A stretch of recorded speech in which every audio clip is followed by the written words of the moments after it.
How do you ensure effective leadership and team support during transformation change? I mean, I think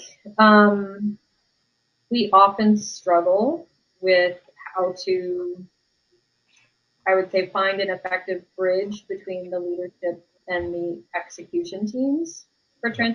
transformational changes.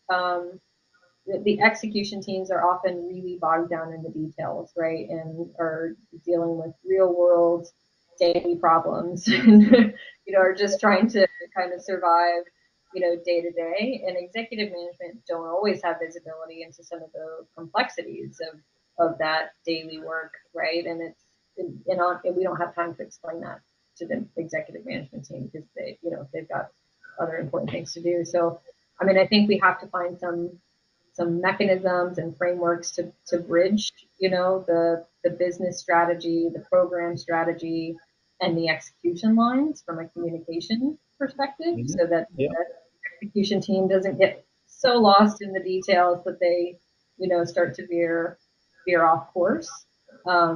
We tend to like the concept of big rocks. It's an analogy where you probably heard of it, right? Where if you have a jar and first you put in the sand and then you put in the pebbles and then you have a big rock, it won't fit in the jar, right? But if you put the big rock in first, and then you can fit the sand and the pebbles kind of around the big rock, everything fits in the jar.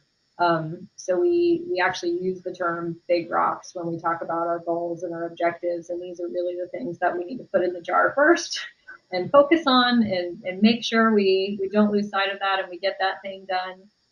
And maybe there's some other things that we can get done, along the way, but we don't lose kind of our focus on the big picture when we're in the weeds from an execution standpoint. So we Mhm. find that helps keep kind of scope creep in check and provides kind of clear guidance in terms of prioritizing our daily work and making decisions.